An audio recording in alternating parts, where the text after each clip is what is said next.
Good morning. My pleasure to welcome Mark Hansen, who's a distinguished professor of political science from the University of Chicago. And we're being hosted this morning by the wonderful University of Chicago Center here in New Delhi. Welcome, Mark. Yeah, thank you. And consider this a way of our saying thank you for being the director here in Delhi for the last year, and I guess you'll be back home for Christmas, right? I will be back home for Christmas. Yeah.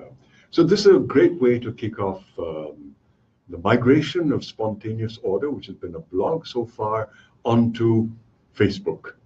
We hope to have a series of dialogues, and I guess I need to read the approved editorial blurb over here, which is impartial and factual perspectives on contemporary issues conveyed in the form of rational deliberations. So we need to be rational, Mark, between experts across ideological and academic spectrum.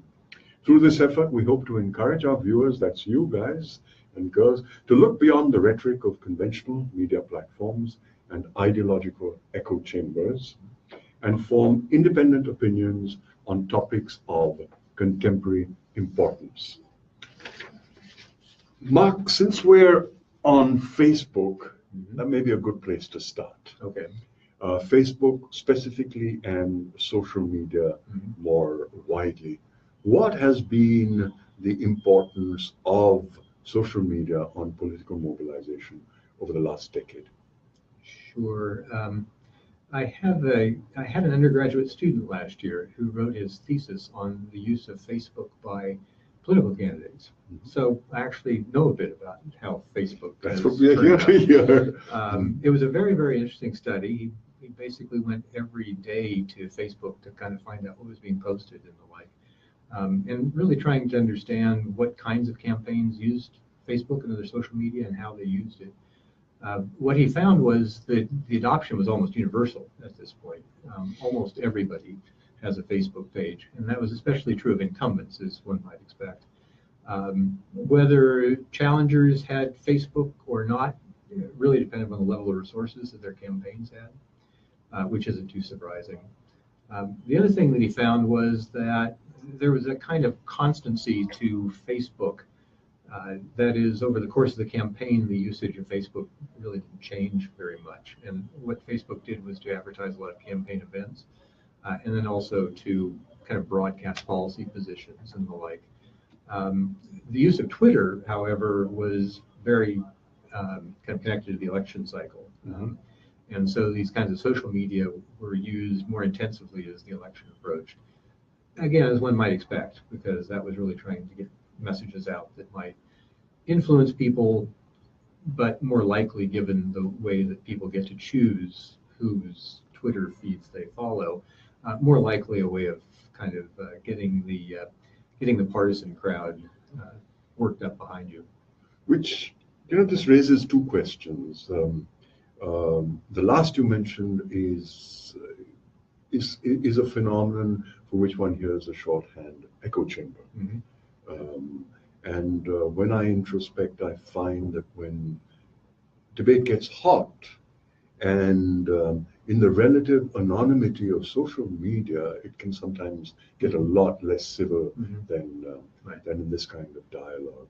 And that leads to a kind of polarization. You drop people who are at the other end, and so the echo chamber sort of gets reinforced. So that's something that I'd like to talk about a little bit. But I want to go back, lest I lose that thread, to something you said earlier, which was about how the quantum of resources that a candidate had determined how much they were able to put into social media. But while reading about this subject yesterday, I picked up something which was suggested almost the opposite, which is that because you're not paying money to a media house, the kind of amplification that you can get on social media means that a relatively small budget, if used well, can actually lead to a huge amount of earned media versus paid for media. And one of the numbers that I read in a marketing magazine it was published out of the UK, but it did some hard work, some number crunching on what happened in the US in the early days of the Clinton and Trump campaign. And this was very revealing. It said that at that point in time, Clinton had bought $28 million worth Right. of media, but earned 716 by her skillful use of social media, which is a factor of like 25. Right. Trump spent only 10 on owned or bought media and earned $1.9 billion, which is a factor of 200. Right. So this would seem to suggest that it's not just money, but also the intelligence that you're able to put into using social media. Well, there's something to that.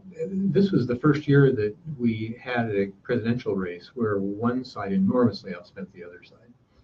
Right? Usually the two campaigns are fairly well matched. That was especially the case when they accepted public funding and they had to maintain certain spending limits. But even after Barack Obama broke through that in 2008, the campaigns, spent pretty much the same amounts and used it in fairly similar ways. The Obama people put a little bit more into voter mobilization. The Republicans put a little bit more into campaign advertising and trying to persuade people. But with the Trump campaign, that was totally different. Trump was an indifferent fundraiser. He didn't really care very much. The campaign itself wasn't very sophisticated, in part because the best people in the Republican consulting world wouldn't work for him. So he really did, as you say, do it a lot through so-called earned media by news coverage. There are a couple things that I think are remarkable about that. One is that Trump's earned media coverage was predominantly, in fact, overwhelmingly negative in tone. So it was very critical of Trump. And there was a lot of critical content as well of Secretary Clinton, but as a proportion, the coverage of Trump was much more negative than coverage of Clinton, which kind of takes you back to the old saw that they sometimes say, any media is good media, or any attention is good attention. It certainly didn't seem to hurt Donald Trump. The other thing that's, though, is remarkable about Trump is that he was the first presidential candidate whose really entire qualification for being a candidate was celebrity. Sure. And so he was able to command, just from the kind of celebrity aspects, he was able to command the attention of the news media in a way that no previous candidate has been able to do.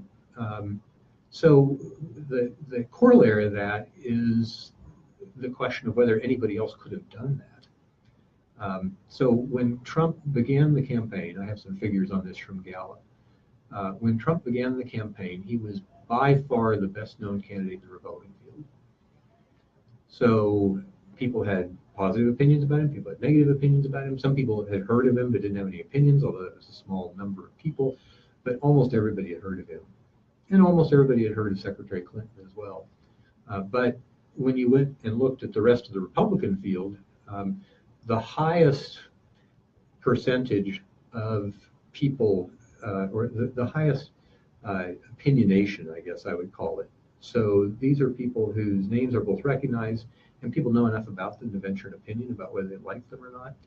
The highest in the rest of the field was about mid-70s for the senators, for Senator Rubio and for Senator Cruz, and then similarly high for Governor Bush, although a lot of that's just the family name recognition.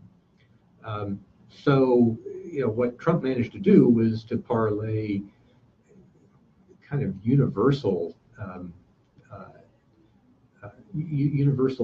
reputation, I guess, or universal recognition into a credible campaign for president. We've never seen anything like it.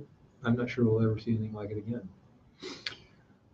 So beyond the peculiarities of Trump and the name recognition that he had, whether it's because of the Trump Towers or The Apprentice or whatever, would you like to dwell a little bit more on what kind of lessons this has for people who perhaps may not step into a campaign with the same kind of name recognition, on how to use social media? Right. Well, I think a lot of what was successful for the Trump campaign does not transfer very well for someone who doesn't have that kind of name recognition. I think in that case, we need to fall back on what the previous experience has been with social media and campaigns. And I guess there are a couple of important things there. The Obama campaign was very innovative in its use of social media and its use of the internet.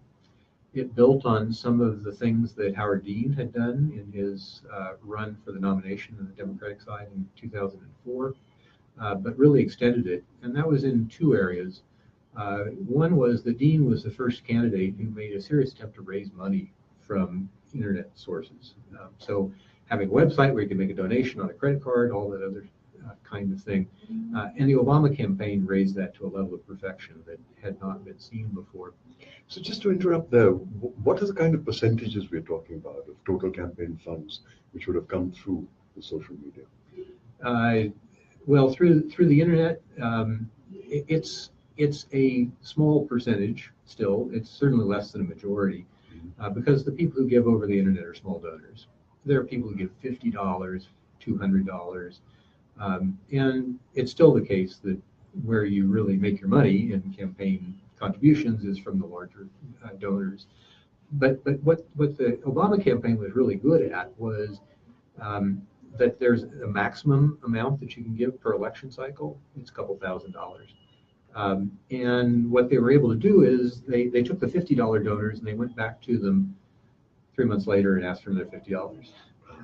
And so a lot of the people, a very large proportion of Obama donors who maxed out under the campaign finance laws, were people who started by giving amounts that were too small for the campaign to have to report them. So because they were able to use social media effectively and use this internet fundraising device effectively, they were able to, in essence, get more out of small donors than previous Democratic candidates have been able to do. There's a very interesting parallel in India, which is that you're allowed to make donations of under 10,000 rupees, which translates to, I guess, about a little under $200 in cash, without revealing who you are. And this led to a lot of allegations that large sums of money, corporate contributions of banned until recently, were being broken up into relatively small numbers and therefore employing large numbers of accountants to write receipts to large numbers of mythical people. Now, interestingly, the Modi government about a year and a half or two ago, in the name of increasing transparency, reduced that number to 1,000 rupees. And the quip was that he's now given employment to a larger number of accountants, because we can see how this wouldn't dissuade anybody. And simultaneously, what they did was that they created anonymous electoral bonds, which corporates could buy from a bank, and then not have to disclose whom that money was paid through. So you had this interesting combination of, on the surface, making something much more transparent, but achieving nothing. And on the other hand, when you talk of large sums, millions of dollars, you make it anonymous. So we seem to have sort of moved in a pretty strange direction. But just to go back to Trump and the Trump campaign, and the fact that beyond the point, as long as you get media coverage, it doesn't matter what the media said. Again, in a marketing journal, I read that when Trump decided to run for president, Lewandowski, who was one of his strategists, took a marker pen and wrote a 4-word strategic imperative across his whiteboard that would come to summarize everything about the campaign to follow. Let Trump be Trump, with the words scrawled in black ink. What kind of chords does that statement strike in your experience? Well, he certainly was Trump for the whole campaign, and continues to be. And he continues to be. There's been talk from time to time of taking away his cell phone so that he couldn't Twitter, or at least of editing him, and that seems to have been a complete and colossal failure. It was certainly the case that Trump really began with about 20% support in the Republican side, and expanded that enough to win the nomination. And then, of course, once he actually had the nomination, a lot of the support that he earned was from Republican identifiers, people who who were just partisans, and they were going to vote for whoever the Republican nominee was, and they did. So yeah, Trump was allowed to be Trump. I guess there were sort of two consequences of that. One was that while all of American campaigns traffic a lot in symbolism and much more of that than policy, this was entirely personality kind of race, and it was all about Trump's personality. What his backers seemed to like about him was that he sort of told it like it is. He told the truth. He had extraordinary high marks. His truth. Yeah, his truth. Right. But this whole attack on political correctness, I'll say the things that people don't say. From a man who, there was a graphic in the New York Times yesterday. Donald Trump surpassed the number of lies told by Barack Obama in his entire 8 years in the first 3 weeks in office. I saw that. 18 in his entire stint as president versus 108 in 8 months. I saw the same. Right. It's very, very amusing. But I want to ask a different point, which is that in this era of 24/7 social media, has it become more difficult for a Trump or Clinton or any political professional to not be themselves? Will the inconsistencies in your personality and your projection be much more difficult to mask over? Well, it's certainly the case that, and we've seen this now over the last, even 15 years, where an unguarded moment is going to hit it's going to hit the internet. So already during the Bush years, during the campaigns during the Bush years, there were campaign operatives following the opposition around and recording everything that happened, so that if someone slipped up, they could post it immediately. So it is the case that the fishbowl has intensified in that respect. And so you really need to be you. You can't pretend to be anybody but you, or not too far away from you, because that mask is going to slip.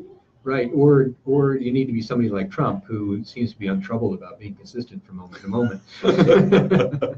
So now this brings me to Clinton, and I don't pretend to know very much about her, but some questions: were there moments during this campaign where her inconsistencies opened up and increased her vulnerability to Trump?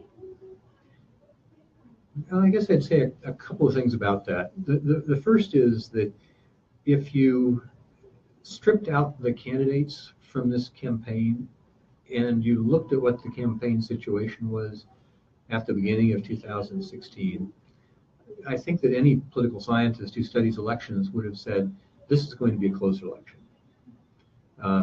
The country is fairly evenly balanced between Republicans and Democrats. The economy is okay, but it's not great. We've had a fair run of peacetime. The parties stand for distinct things, and so the likelihood that either side is going to nominate somebody who's more extreme than would be helpful is not that great. So this was bound to be a close election, and in fact it was a close election. And in fact, it was the case that Hillary Clinton won the election according to the popular vote, which is what I and other political scientists tend to concern ourselves with. Clinton certainly was a candidate who had a lot of vulnerabilities herself. She would have been the most unpopular presidential candidate in modern American history, if not for Donald Trump. There was a lot of baggage there. It's not clear to me ultimately that it mattered all that much. The rates of defection from Clinton to Trump were about the same as the rates of defection of other that other Democratic candidates had in running against George W. Bush or running against John McCain or Mitt Romney or what have you. And the same is true on the Republican side. So I think defection is probably too much to expect. And my question to you is that if you were to look at two of the dynamics, one is defection, which you said is not very large. The other is conviction. Yeah. Are you convinced enough to actually get up on a holiday and go and vote?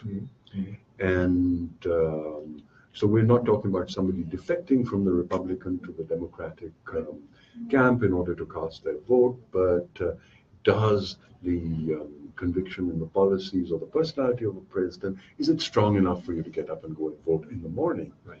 And there, a dynamic that I sort of began to pick up, partly because of a Pew poll that I saw a few weeks before the elections, was that among the Trump voters, there seemed to be a higher conviction of people who felt that he could actually change something. Right.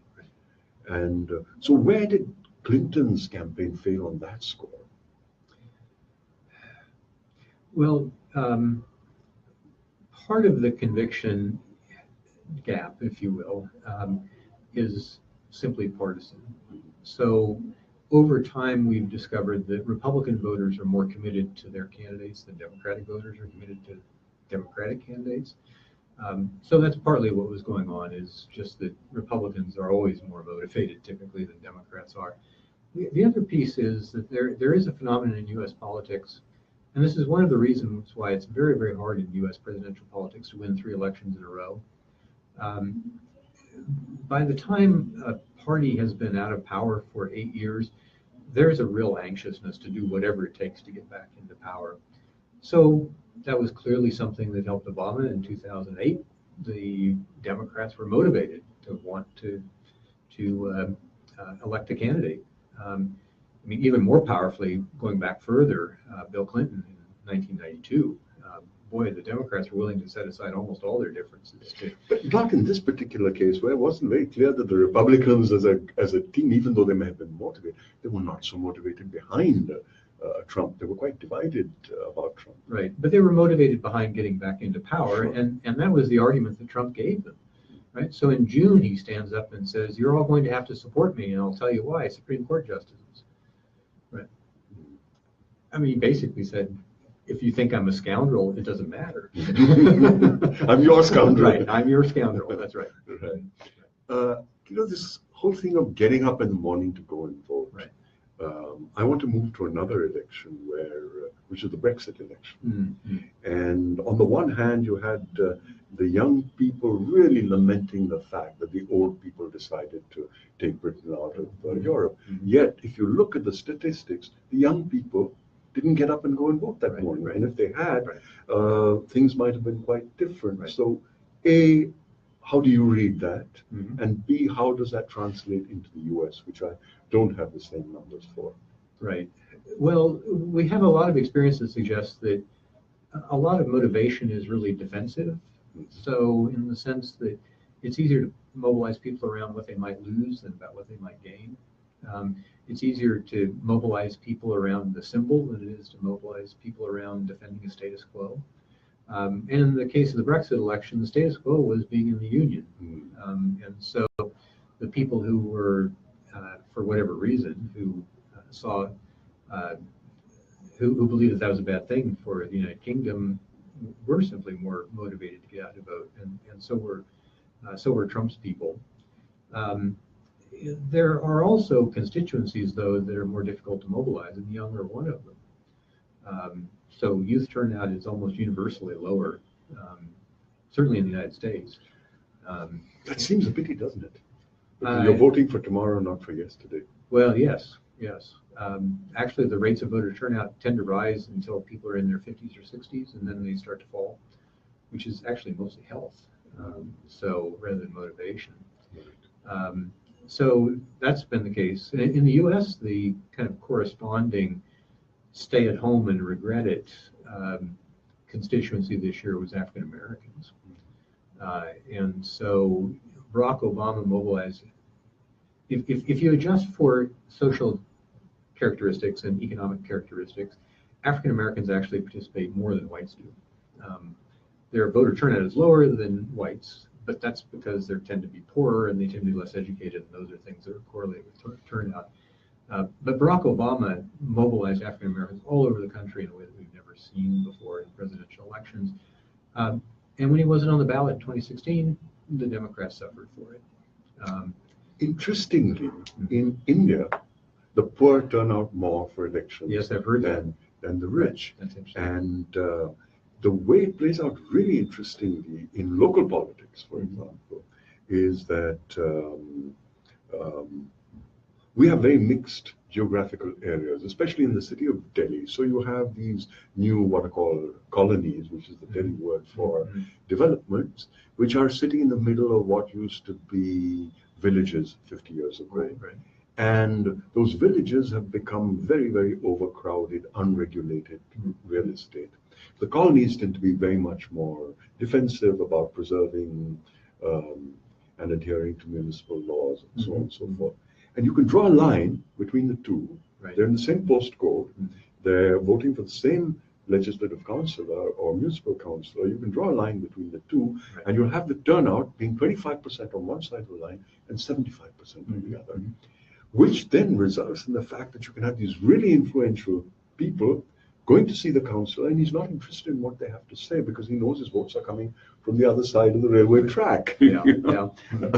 So that's really quite interesting. But to go back to the US, do you think that given the fact that social media is much more heavily used by the young, that there's a way to increase political mobilization of the young through social media? That has certainly been something that's been suggested. I have colleagues who are working on that as we speak, actually, including the African American community. The claim that they'll make is that there is something new and revolutionary in social media that we haven't seen before. I'm less convinced that that's the case. We've seen now successive waves of new media that were hailed in their time as being revolutionary and changing the game fundamentally. So beginning with mass newspapers in the late 19th century, and then radio, and then television, and then cable television, and all of these other kinds of outlets. And I think what we've seen over time is that it isn't so much a revolution as it is an evolution. A gradual evolution. Right. So this raises a question, and if you guys are watching this, I want you to think about it. Supposing you didn't have to go to the polling booth in the morning, and you could enter your vote on your Facebook or your social media page, and there was a way to make sure that it corresponded to your voter ID and it couldn't be hacked and so on. Would that change your likelihood to go and vote? What's your thought? We have experience in the U.S. Of making voting easier and easier and easier through time. So there are now 3 states that vote by mail.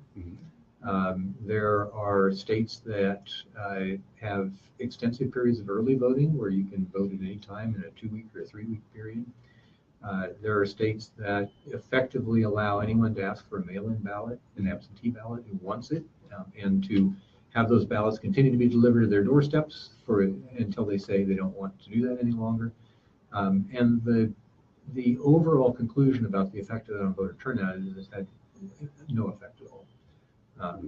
That it's made it easier for people who are highly motivated to vote, but it hasn't changed the relative balance of ease for the motivated versus the unmotivated. It's really quite striking. And in the long run, have voting percentages moved much in the U.S.? They've been rising, actually, over the course of the 21st century. And there are a number of reasons for that. One important one is that the U.S. population is getting older again. So we had that huge baby boom generation that came through. And so in the 1960s and 1970s, we had this enormous population of younger people who are less likely to turn out. That was the reason that voter turnout kind of bottomed out in the 1970s and 1980s. So one piece of it is the population ages, turnout rises with that. The other piece is that elections at the presidential level have been extraordinarily competitive now for 20 years. And nothing gets people out like competition. Now, I want to go back to something that you said earlier about the African American mobilization that Obama was able to achieve. Some of it, of course, due to the fact that he was representative of that community and he worked very hard. His roots were in that movement in your hometown of Chicago. And given where you are geographically, right in that neighborhood, right? Yes. It's where he got his political teeth. But you also said something about this last campaign, the Trump campaign, being one of the most divisive. And looking at it from the outside, one of the lines of division, not the only one, was, to put it crudely, black versus white. Firstly, what is your perception of that? There was a degree of racialization in the campaign that I would say is not unheard of in U.S. history. For example, people would point to the Bush campaign in 1988, the Willie Horton ad, and the other kinds of exploitation of racial differences to get people motivated. What's more surprising about it is that this has occurred in a period where race relations are much better than they were in the 1960s, 1970s. A great deal more tolerance for racial integration among whites than there had ever been before. So it was a bit surprising to have that pop up at this moment. The Republican Party was, I think, aghast at this kind of mobilization of racial difference, not just with African Americans, but more especially actually with Hispanics, immigrants from Latin America. And the party was aghast because that's fast becoming a majority of the U.S. population. By 2050, the United States will be less than 50% non-Hispanic white in composition. That, of course, can lead one into a discussion about economics. But before going there, I just want to stay with this issue of race discrimination and the divisiveness of the campaign. One might have thought that given the fear that Trump, as the president, might lead to greater racial divisiveness, that it should have spurred a greater number of African Americans to go in and vote for Clinton. Why, in your view, did that not happen? Well, first of all, let me observe that it now has happened.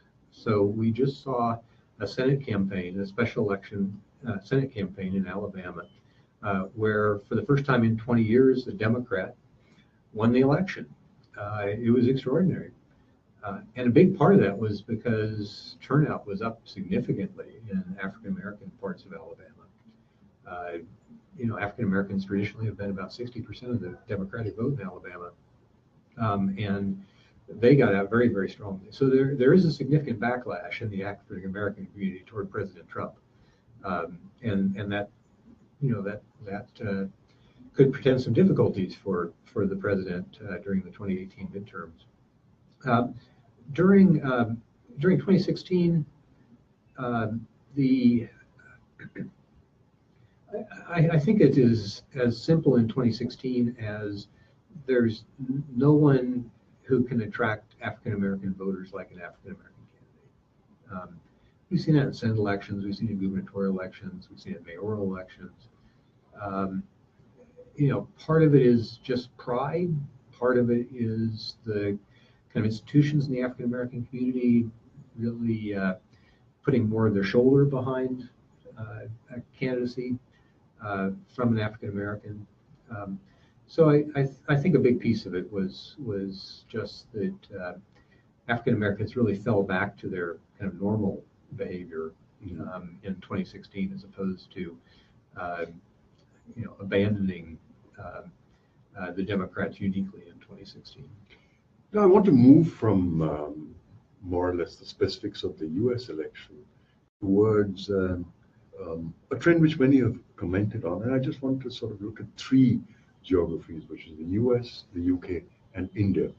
And whether we look at Trump's election or Brexit or Modi's ascension to power over here, we see one common thread, which is a move to discredit elitism, the experts, the international elite. That's, even though different in each case, there seems to be some kind of unifying thread over here. Right. To what extent did that play a role in Clinton's image? And if you could, would you care to comment on the UK experience and or the India one here, since you've been here? Right. Well, one of the things that was very distinctive about Trump was the nationalism. We know a little bit about that over the last 3 years in India. Oh yes, yes. He tapped into something there that was real, and there were a whole bunch of things that are sort of caught up in nationalism. Some of it is racial, and in particular, the opposition to immigrants is racial in many respects. But part of it too has been that it is simply the case that a free trade regime helps some people and hurts other people. And in the United States especially, the free trade regime has tended to hurt people with low skills and low education.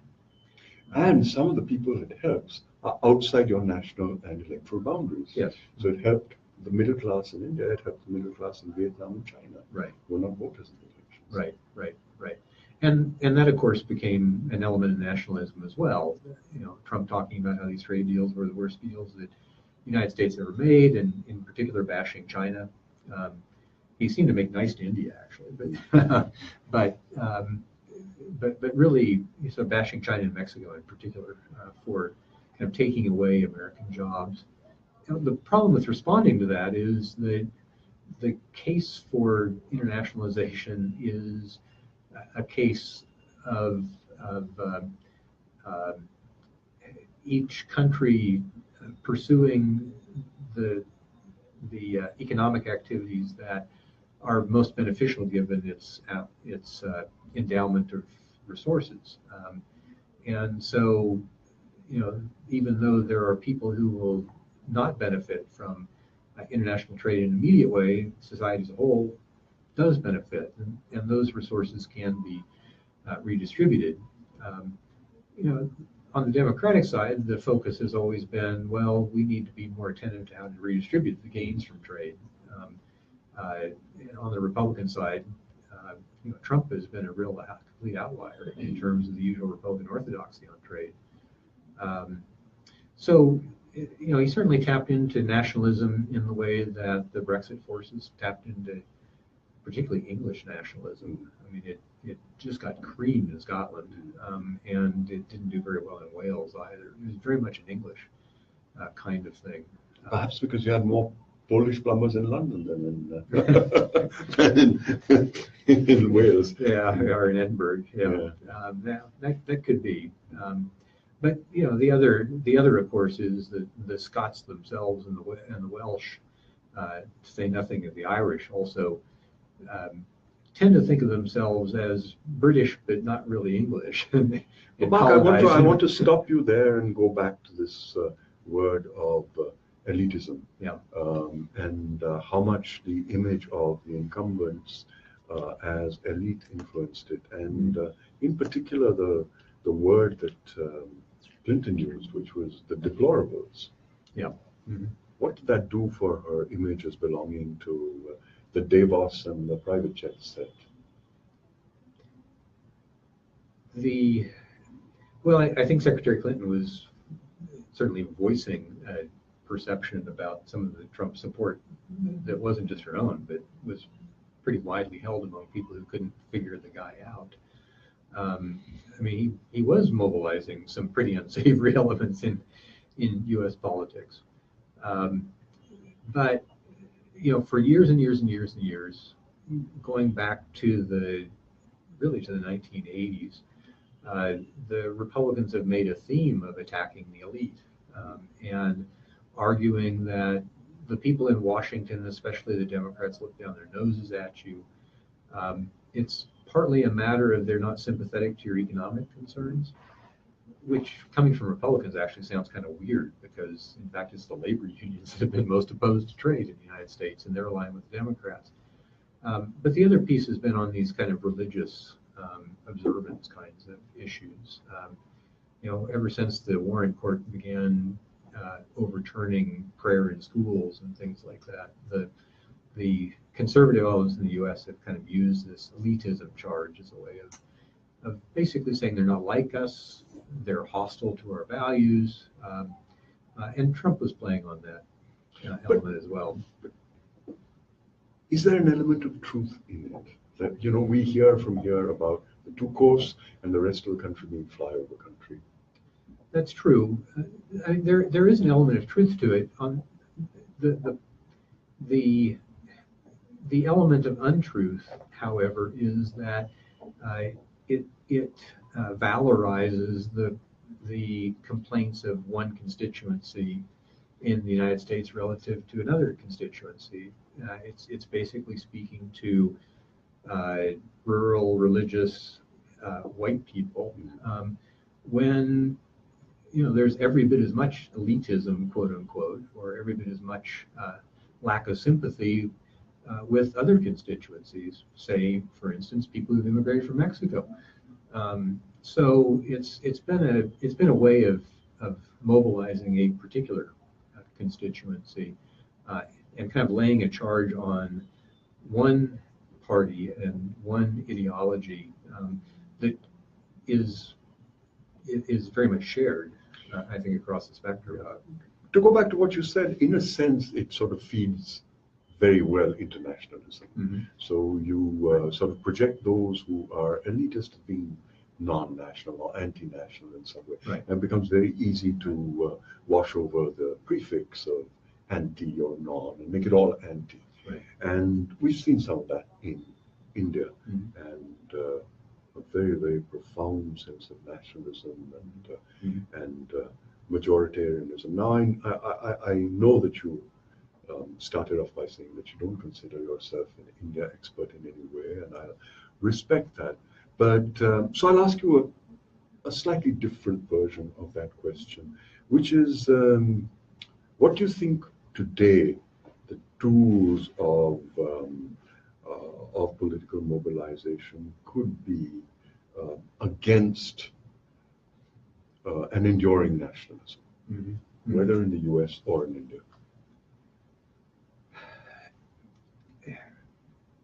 It's not clear to me what tools there are.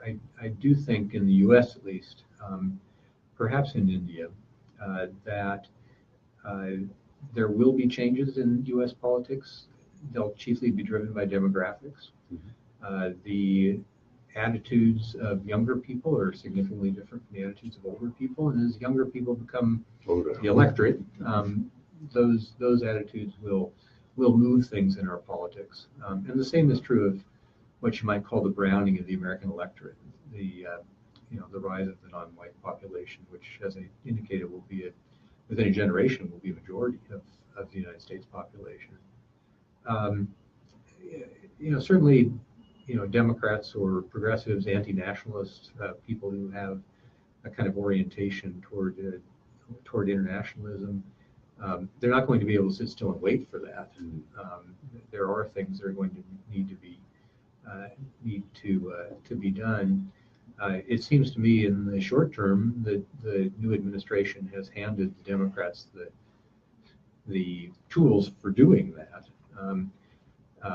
For a man who campaigned as an economic nationalist and who praised undereducated people who worked with their hands for a living, he certainly hasn't pursued many policies that seem to be addressed toward that constituency. Looks like the tax bill actually is going to pass now. So I think in the short run, what we're going to see is the attack is going to take the form of more of an attack on Trumpism, as opposed to kind of developing an alternative to that. But the stuff is there for developing an alternative. The with these high levels of immigration, um, with the browning of the American electorate, with younger people with different kinds of attitudes, there's going to be greater sympathy for a more internationalist message as we move forward. But supposing I threw at you an alternative thesis, which is certainly what we see from the Indian immigrants into the U.S., they tend to be largely very, very conservative in their views and a great sympathy for Republicans. Well, actually, the figures I've seen are that Indian Americans are among the most democratic of the Asian immigrant groups. That may be changing over time. Part of the reason it's always been given for that is the inheritance of Congress and the kind of friendliness toward government intervention that the Congress Party had pursued here. Part of that too is that some of the Asian immigrant groups, like the Vietnamese, had experience with communism, and that inclined them toward a more Republican stance. But certainly the high-profile Indians in the U.S. have almost all been on the conservative Republican side.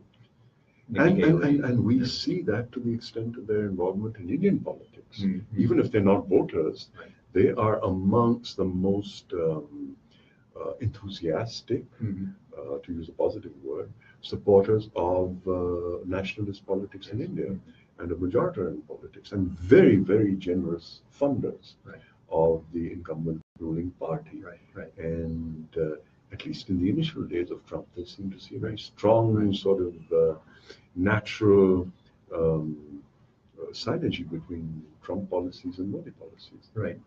Yes. Although actually, I'd be interested in your interpretation of this. The other part I understand of Mr. Modi's following has been really economic nationalism and a more sort of free market oriented policies than had previously been pursued by Congress. And so I could certainly see that people who have succeeded under those policies would be very enthusiastic about them. Well, since you ask about economics, Modi has not laid much value by consistency. And what he says from one day to another is there's no consistency, mm-hmm, between them. So you can't really call anybody a believer in free market economy if, mm-hmm, one of the first major measures he does is to demonetize your currency. And that sort of underlines two or three things, which is, you start with "I promise to pay" and you remove the "I promise" from the currency note. Mm-hmm. So that's clearly a belief in currency by fiat, which goes beyond, mm-hmm, fiat currency. Mm-hmm. The fiat is now not of the Reserve Bank governor, but of the chief executive, of the prime minister. Mm-hmm. The second, and I think that's very important, is it's very clear that he did not consult any of the nominal leaders of the economic machinery. Mm-hmm. The Reserve Bank of the outgoing Reserve Bank of Governor, who is now as a colleague of yours, my colleague, made it very clear that he thought this was a really bad idea. Right. Mm-hmm. And it seemed like Mr. Modi was just waiting for him to, mm-hmm, go, because if you look at the timeline, this measure was instituted within days of his leaving. Mm-hmm. The Reserve Bank of India governing body meeting took place hours before it was announced. So, mm-hmm, it was really just to put a rubber stamp on the move. Mm-hmm. So, that's the other part of it, which, mm-hmm, is that you stand above the experts. Mm-hmm. Mm-hmm. You don't need to consult experts on the economy to take an economic. So it's clear that economics comes secondary to politics. Mm-hmm. And so this was basically a morality play, mm-hmm, which is that I have found a way the rich shall not sleep at night. Yes. And the poor will benefit. The fact, mm-hmm, that it was the poor who died standing in queues became an uncomfortable reality. Right. And the narrative changed to we're going to digitalize the economy, right, which then changed to more people will pay taxes, which then changed to we'll have more raids and so on and so forth. Mm-hmm. So economic policy has not been really consistent. Another plank of a free market economic policy was the privatization public sector. We have a very large public sector, government-owned companies in India, and we've not seen any of them being privatized. No. What we've seen some mobilization of funds from these through very peculiar mechanics, which means that, for example, you have a large insurance company which is owned by the government, and it's obviously handling my savings and not yours, but savings of the young people out there, and so it's really a custodian of their funds. It's not a custodian of public funds, but it's used as an instrument of policy by the incumbent government. The government does not want to let go of its ability to be a patron of public sector undertakings. However, the exchequer needs the funds. So what do? You sell shares in the public sector undertaking, the government-owned company, to another government-owned company, which is the life insurance corporation. Life insurance companies are very liquid. They need to keep buying productive assets. In this case, they end up buying unproductive assets. But the money now flows into the government exchequer because it's sold shares. That's the only kind of privatization we've seen in nearly 4 years. So it was a convenient narrative at the time, but we've not seen it in terms of policy. So, and in fact, we've seen a proliferation of the kind of economic measures that we first saw under the Congress Party in India, which is, for example, the waiver of agricultural loans. Now, this is not free market economic policy. This is more of the economics of vote bank mobilization and, in fact, taking away from the sanctity of loans and coming good on implicit contracts, which is the implicit contract. If you take a loan, you pay it back. Suddenly. And this has enormous ripple effects because it now means that the entire industry of small loans, what we call non-banking financial corporations, which make loans to agriculturists, they are now at risk because when farmers see their loans being waived by the government, they wonder, do they have to pay any loans back at all? And this has had a significant impact on the balance sheets of NBFCs, which have nothing to do with the government's policy. But there's so in short, we've not seen any move towards free market economics except in broad narrative terms at all. But I'd like to end, perhaps we don't have much time left. I'm actually not seeing any questions on our feed, but if we have them, of course, we're happy to have them. I just want to move in the end towards whether Brexit, US, India, the only 3 examples that I really know. Am I being overly fearful if I say that this is representative of some kind of international wave towards populism? I would love to hear some cheery counterpoint from you. I have a number of colleagues in political science who've been very concerned about this. There are political scientists who've written op-eds. These are people who write things on kind of de-democratization, who write about the rise of authoritarian politics. And a lot of it has been deeply worried about the US. And I myself have to say that I always end my elections course. I teach an elections course during presidential election years. And I always end with the tale of Abraham Lincoln in 1864, when the United States is in the middle of fighting a civil war and we have an election. And that was even the case, even though Lincoln's advisors thought he might lose the election. In every previous year, I've always thought to myself, and I've always been completely confident that any other American president would have done the same thing. This year, I kind of choked over that. I didn't feel like I could make the same claim.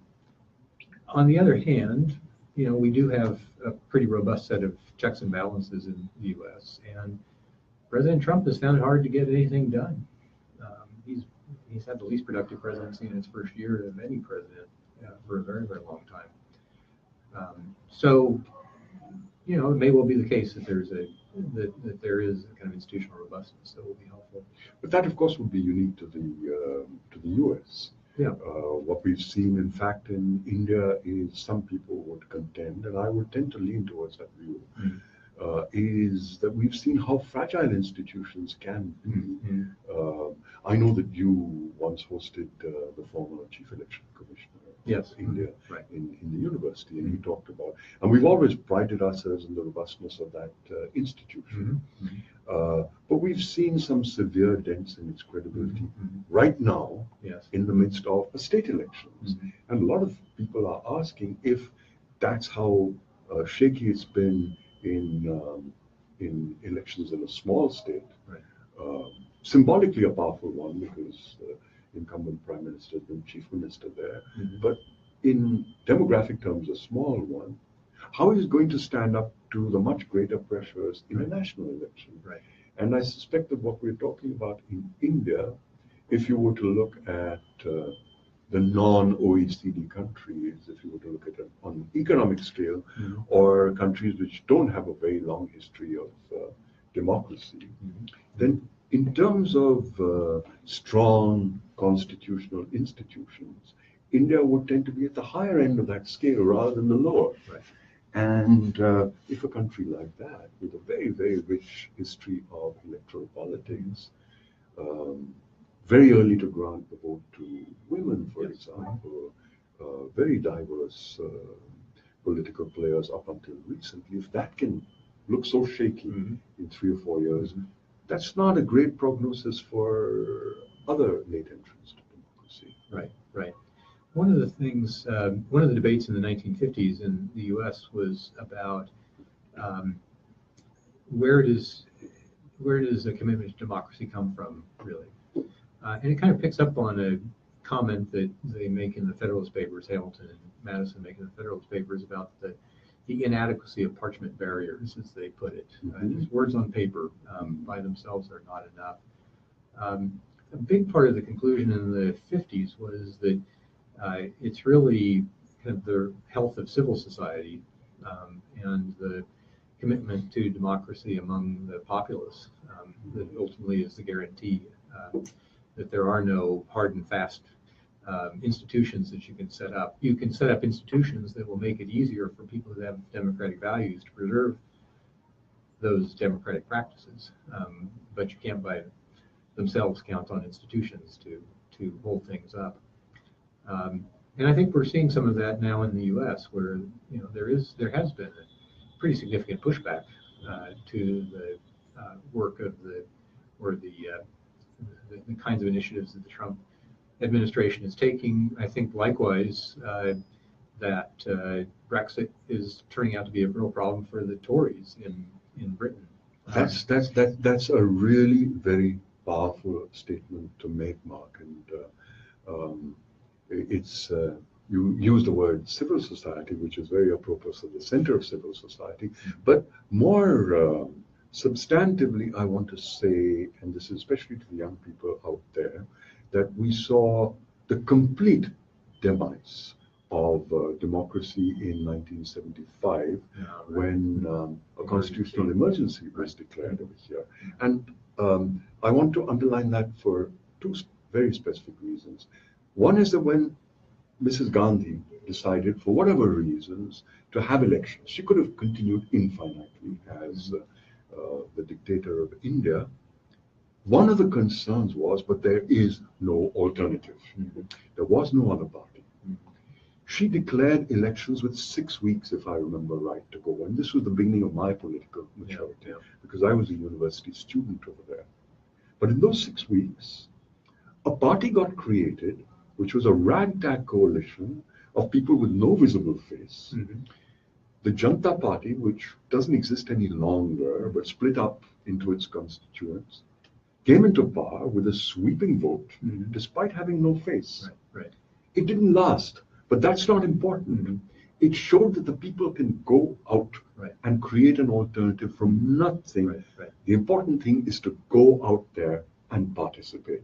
And if I tie this in to what we discussed earlier, because you're young, you should actually have more motivation to preserve the legacy of democracy, of participation for your future.